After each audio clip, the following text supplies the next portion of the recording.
तेरे लिए हो नजर उतार कितना प्यारा है।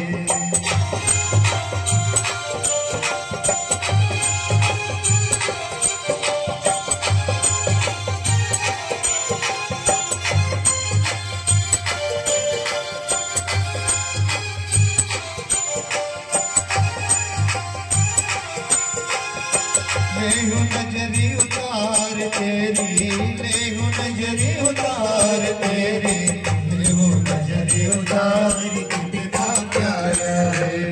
होए होए कितना प्यारा है श्रृंगार तेरे, मैं हूँ नजरी उतार कितना प्यारा है।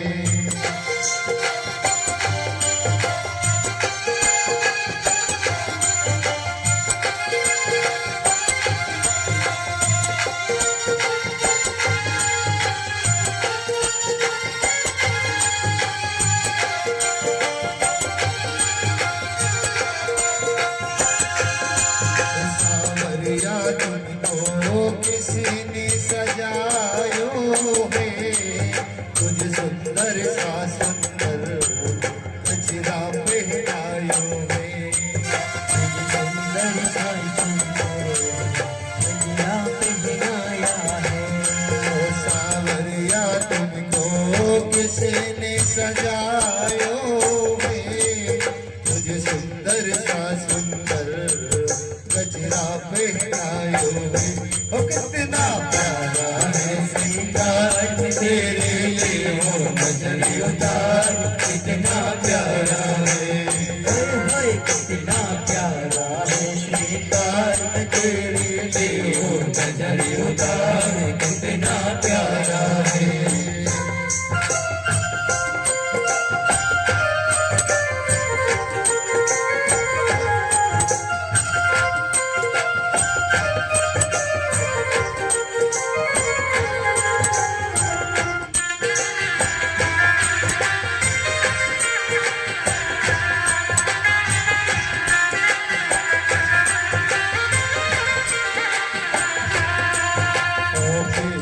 चंदन तिलक लगा कर सज धज करके बैठो है। चंदन तिलक लगा कर सज धज करके बैठो है। केसर चंदन तिलक लगा कर सज धज करके बैठो है। केसर चंदन तिलक लगा कर सज धज करके बैठो है। लग गए तेरे चार चांद जो, लग गए तेरे चार चांद जो, पहले तो निहार कितना प्यारा है। ओए कितना प्यारा है श्रृंगार तेरे लिए हो नजर उतार कितना प्यारा है।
सिर काटा काली फीके लगवाले। ओ किसी भगत से कहकर काटा काली फीके लगवाले। किसी भगत से कह कर लाला काली फीके लगवाले। या फिर तू बोले तो ले या फिर तू बोले तो ले ये वार कितना प्यारा है। ओए होए कितना प्यारा है। श्रृंगार तेरे ले हो नजर उतार कितना प्यारा है।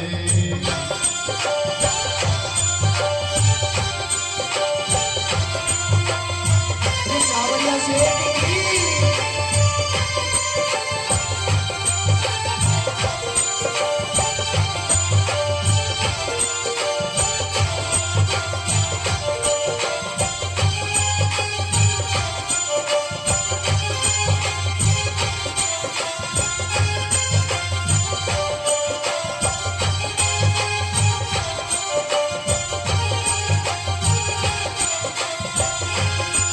सावरिया तेरे भगतों को तेरी फिकर कहीं लग ना जाए तुझे दुनिया की बुरी नजर।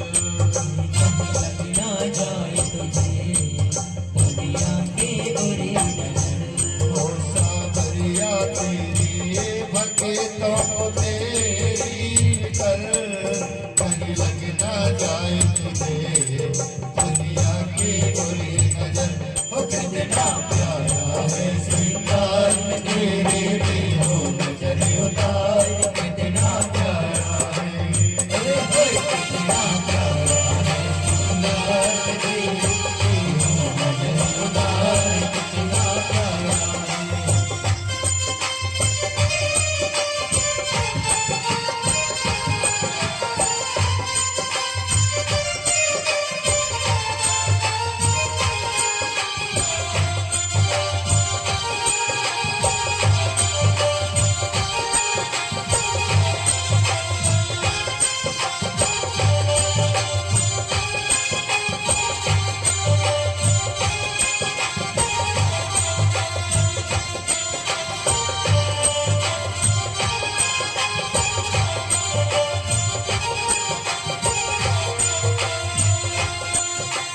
पता नहीं तू किस रंग का आज तलक ना जान सके। नहीं तो किसी बात का आज तलक ना जान सके। ओ पता नहीं तू किस रंग का आज तलक ना जान सके। पता नहीं तो किसी रंग का आज तलक ना जान सके।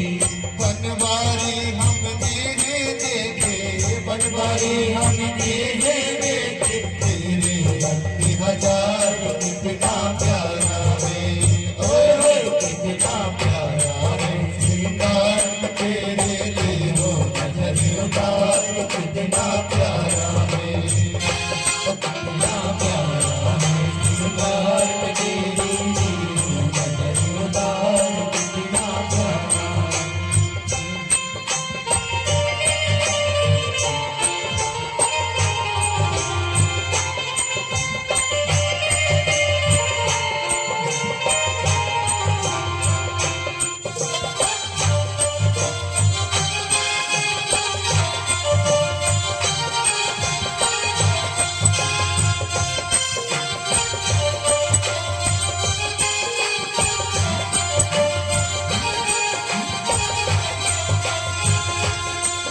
सावरिया थोड़ा बच बच के रहना दे।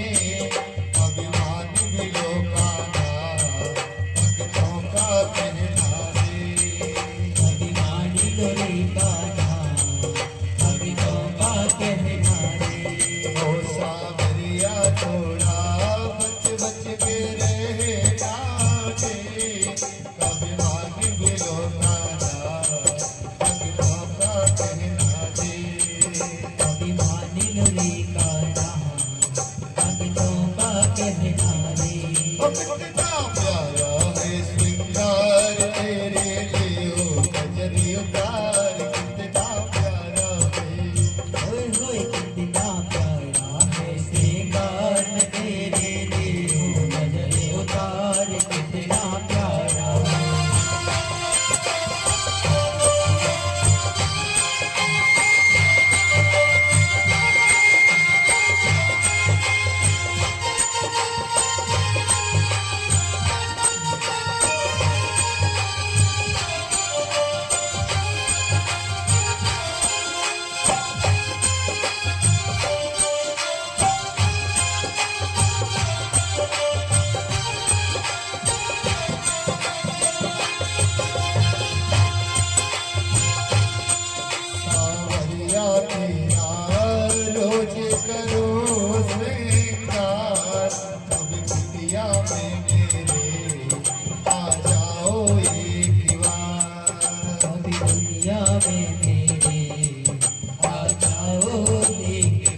प्यारा है, वो कितना प्यारा है।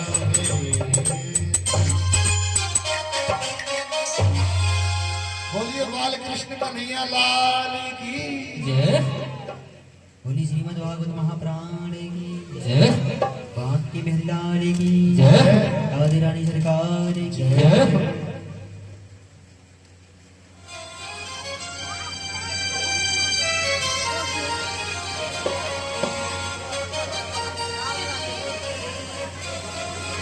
अब तो आप सभी भक्त अपने मन को वहीं ले चलिए जहां कल हमने कथा को विश्राम दिया।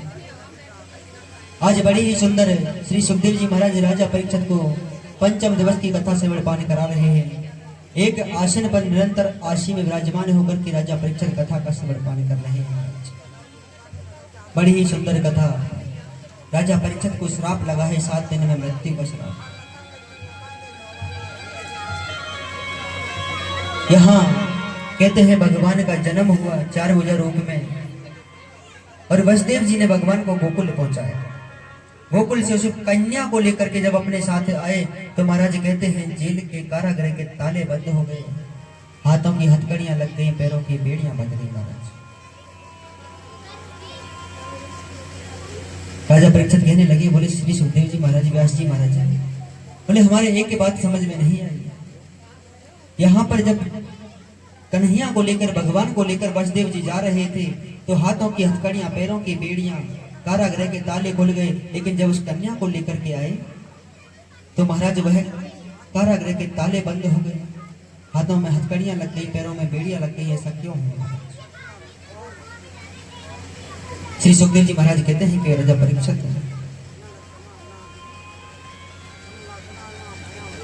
किम माया हत्यामंद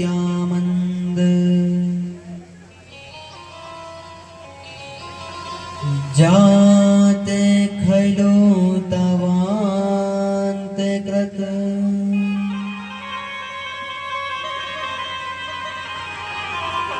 यात्रे किवा वा पूर्वं शत्रुम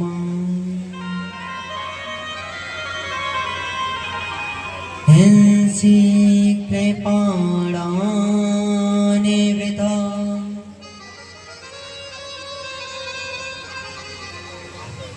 अब तो महाराज कहते हैं श्री सुखदेव जी महाराज राजा परीक्षित कि जब तक इस संसार के जीव का नाता भगवान के साथ जुड़ा हुआ होता है, जब तक इस संसार का जीव भगवान से प्रीति जोड़े रखता है महाराज, तब तक माया से नाता टूटा हुआ होता है महाराज। अब जब तक वसुदेव जी के हाथ में कन्हैया जी थे, स्वयं भगवान के हाथ में थे, तो भगवान से नाता जुड़ा हुआ था। और जैसे ही भगवान को छोड़ करके महाराज उस माया रूपी कन्या को अपनी गोद में लेकर के आए तो वह माया, इस माया के सांसारिक जाल में बंध गए। और जब इस संसार का जीव माया में बंध जाता है तो माया रूपी ताले अपने आप बंद हो जाते हैं महाराज। इसलिए कारागृह के ताले लग गए, हाथों में हथकड़ियां बंध गई, पैरों में बेड़ियां बंध गई। श्री सुखदेव जी महाराज कहते हैं इधर उस कन्या को जब लेकर के आए तो वह कन्या रोने लगी, रुदन करने लगी। राजा कंस को पता चला, बोले मेरा 8वां काल आ चुका है महाराज, बोले मेरा 8वां काल आ चुका है। और तो सैनिकों से कहा, बोले जाओ उस काल को लेकर के आइए। राजा कंस को चारों तरफ अपना काल दिखाई देता है। सैनिक उस कन्या को लेकर के आए, राजा कंस के हाथों में सौंप दिया महाराज। वसुदेव जी कहने लगे, बोले हे राजा कंस, बोले आपका काल तो हमारा 8वां पुत्र था, लेकिन यह एक कन्या है। आप आशीर्वाद, आप कन्यादान स्वरूप इस कन्या को हमें दान में दे दीजिए, आप इसको मत मारिए।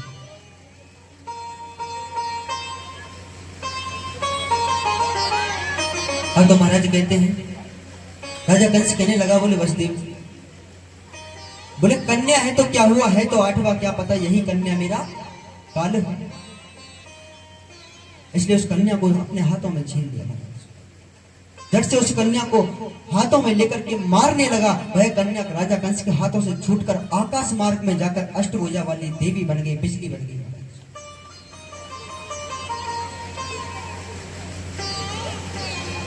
और जब अष्टभुजा वाली देवी बनी तो आकाशवाणी करने लगी, बोले ए मथुरा की राजा कंस, बोले तू मुझको कहा मारा है? बोले तेरे मार पे मारो तो गोकुल में पैदा हो गया। जब इतनी आकाशवाणी सुनी महाराज तो राजा कंस भयभीत हो गया, पृथ्वी पर गिर पड़ा महाराज। वसुदेव देवकी के चरणों में गिर गया, बोले आप मुझे क्षमा कर दीजिए, मैंने आपके 6 पुत्रों की हत्या कर दी महाराज, और मेरा काल गोकुल में पैदा हो गया, बोले आप मुझे क्षमा कर दीजिए। वसुदेव देवकी को कारागृह से तो आजाद कर दिया, लेकिन नजर बंद रखा, कह दिया बोले जब तक मेरा काल नहीं मिल जाता तब तक आप मेरे यहाँ नजर बंद रहोगे। नजर बंद यानी नजरों के सामने रहोगे महाराज।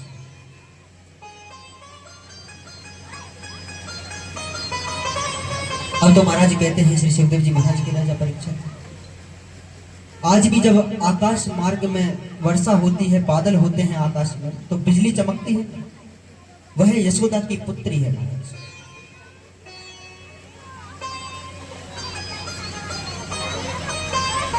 अब इधर तो कहते हैं महाराज श्री सुखदेव जी महाराज की यह तो हुआ मथुरा में, अब चलते हैं गोकुल की तरफ। कन्हैया जी को छोड़कर के आए वसुदेव जी, माता यशोदा। महाराज कहते हैं प्रातः जल्दी उठ करके अपने कार्य में लग जाती थी, लेकिन आज जब मैया यशोदा नहीं उठी तो उनके यहाँ पर कहते हैं जब नारी गर्भवती होती है तो उसकी देखरेख करने के लिए बुलाते हैं ना घर पे, किसको बुलाते हैं? किसको बुलाते हैं? बोलो। जापो करवे बुलामे के ना बुलामे? कौन को बुलामे? कौन को? आवाज ही ना आ रही मुझ तक। नंद को, बहन को बुलाते हैं ना, बहन को। कहते हैं कि पहले तो बुलाते थे अपने पति की बहन को, पहले पति की बहन को बुलाते थे ना, आजकल बुलाते हैं अपनी बहन को, क्योंकि खुशी का माहौल है भाई। अब बहन आएगी तो कुछ ना कुछ देना पड़ेगा, तो बोले पति की को तो उससे अच्छा अपनी को बुलाओ ना, उसको देंगे कुछ ना कुछ। तो आजकल तो अपनी बहन को बुलाते हैं वाले। अब नंद बाबा की बहन थी सुनंदा और नंदा, दोनों आई हुई थी महाराज। जब माता यशोदा कहते हैं प्रातः सुबह जल्दी सोकर के नहीं उठी तो सुनंदा महाराज कहते हैं उठ करके अपने कक्ष से बाहर आई, आकर देखा, बोले रोजाना तो यशोदा भाभी प्रातः जल्दी उठ जाती हैं, आज क्या हुआ? फिर से यशोदा के कमरे में गई महाराज, कक्ष में गई, और कक्ष में जाकर के देखा तो महाराज जैसे ही दरवाजा खोला, सामने भाभी यशोदा सो रही थी, पास में एक श्याम वर्ण के, एक सलोने वर्ण के एक छोटे से लाला खेल रहा महाराज। देखिए अब जो कथा है ना हमारी ब्रजभाषा में, 2 दिन की कथा ब्रजभाषा में, समझ में तो सबको आवे ना। अब महाराज कहते हैं श्री सुखदेव जी महाराज के राजा परीक्षित, जैसे ही सुनंदा ने प्रवेश करो कक्ष में तो यशोदा भाभी की बगल में एक छोटा सा लाला सो रहा महाराज। और जब लाला को देखो यशोदा सुनंदा ने तो इतना सुंदर रूप उस लाला का कि महाराज सुनंदा उसको निहारती रह गई, देखती रह गई महाराज, इतना सुंदर स्वरूप। अब तो भूल गई सुनंदा कि मैं किस कार्य के लिए इस कक्ष में आई थी, उससे लाला को निहारने लगी। झट से एकदम याद आया, और जैसे ही याद आया दौड़ी दौड़ी गई सुनंदा महाराज। कहा? नदी के किनारे, यमुना के किनारे, यमुना में जहां पर नंद बाबा स्नान कर रहे थे महाराज। जाकर नंद बाबा से बोली, बोले भैया जल्दी करो, जल्दी चलो। नंद बाबा बोले बहन का होगो, इतनी जल्दी कहां की? बोले भैया कछु पूछो मत, जल्दी चलो। बोले का हुआ बहन बता तो सही। बोले भैया जो हो ना वो तो है, अब जल्दी चलो आप। नंद बाबा फिर बोले, बोले बहन बता तो सही हुआ कहा। बोले भैया यशोदा भाभी के 85 वर्ष की आयु में एक लाला है गो। जैसे ही नंद बाबा ने सुनी महाराज झटते अपने जल्दी सीना कपड़ा लत्ता पहने और वस्त्र इत्यादि धारण करके झट से दौड़ लगा दी महाराज नंद भवन की ओर। और जैसे ही नंद भवन में पहुंचे, यशोदा तो सो रही थी महाराज, पास में एक छोटा सा लाला खेल रहा था।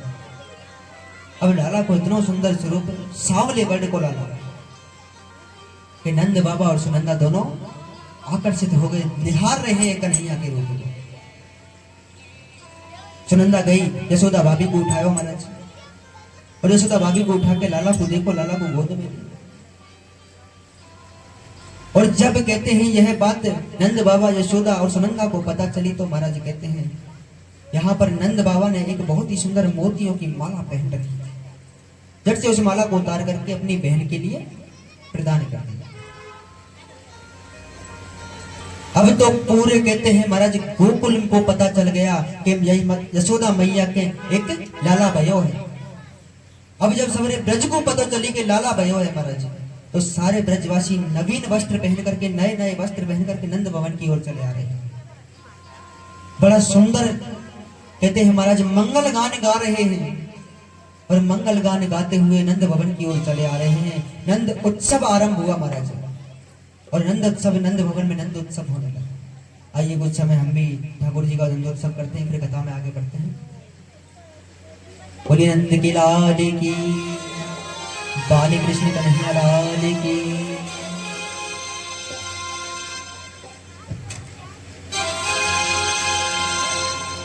हो ब्रज सबेरो खुशी मनाही रहो, हो जन्मो है आज कनाई। जय मीठी मीठी तालियों के साथ आज कनाई, हो जन्मो है आज कनाई। हो ब्रज सबेरो खुशी मनाही रहो, जन्मो है आज कनाई। ब्रज सबेरो खुशी मनाई रहो, जन्मो है आज कनाई।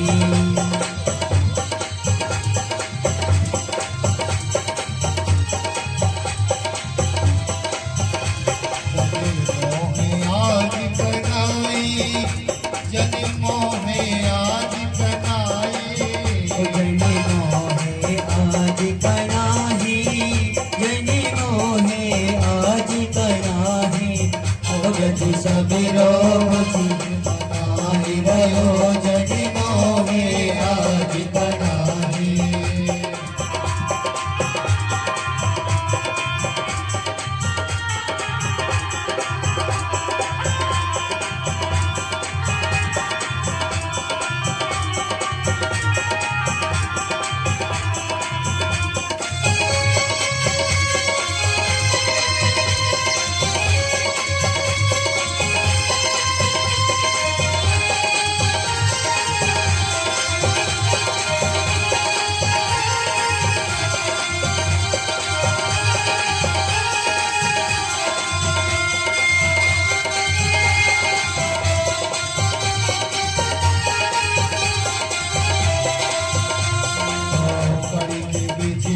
झुके अंधियारी, करके बिजली झुके अंधियारी, करके बिजली झुके अंधियारी, करके बिजली झुके अंधियारी। बरसा है रही भारी, बात बरसा है रही भारी, माखन बरसा है रही भारी, माखन बरसा है रही भारी।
लला वो नामकरण है रयो लला नामकरण है रहो लला है रयो लला नामकरण हो रहो लला देवी की नंदन नंद लाला देवी की नंदनी नदी लाला देवी की नंदन नंद लाला देवी की नंदनी नदी लाला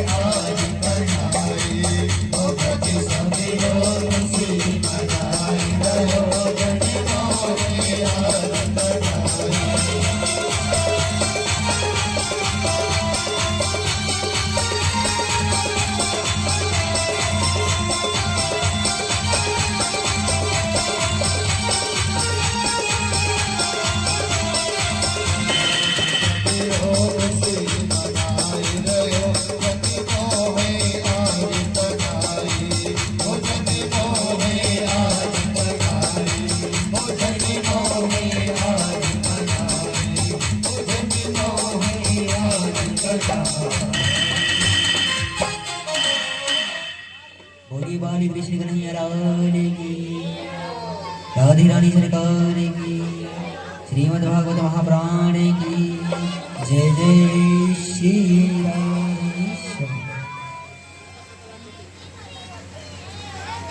श्री सुखदेव जी महाराज कहने लगे राजा परीक्षित यहाँ पर बहुत ही सुंदर बड़ा सुंदर कन्हैया जी का नंद उत्सव चल रहा था महाराज। इधर गोकुल में तो कन्हैया जी का नंदोत्सव चल रहा, इधर मथुरा में राजा कंस ने एक सभा बुलाई महाराज। और एक सभा बुलाई तो महाराज कहते हैं उसमें जितने भर राक्षस थे सबको उस सभा में बुलाया और उस सभा में बुला करके महाराज उस सभा में सबसे कहने लगे राजा कंस बोले मेरे काल का जन्म गोकुल में हो चुका है महाराज। बोले मेरे काल को कौन मार करके आ सकता है। बड़े बड़े राक्षस उस सभा में आए हुए थे। श्री सुखदेव जी महाराज कहते हैं कि राजा परीक्षित नंदस्त्वामजं उत्पन्ने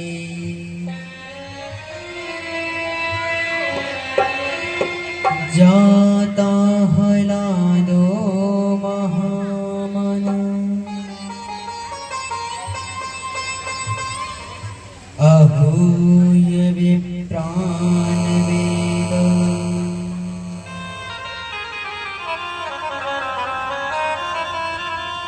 ज्ञान सिनात श्रोत्रिलंकृते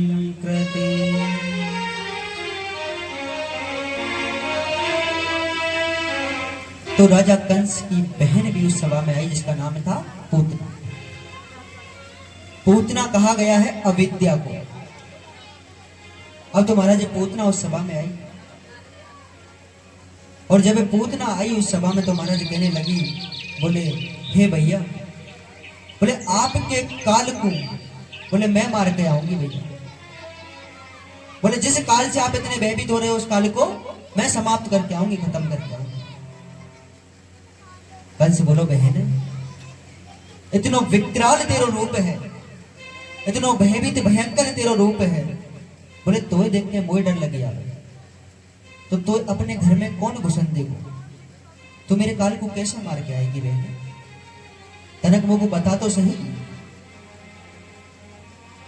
उतना बोली बोले भैया आप जानो ना हो, बोले मैं अविद्या हूं, मुझ पे वेश बदलना आवे है।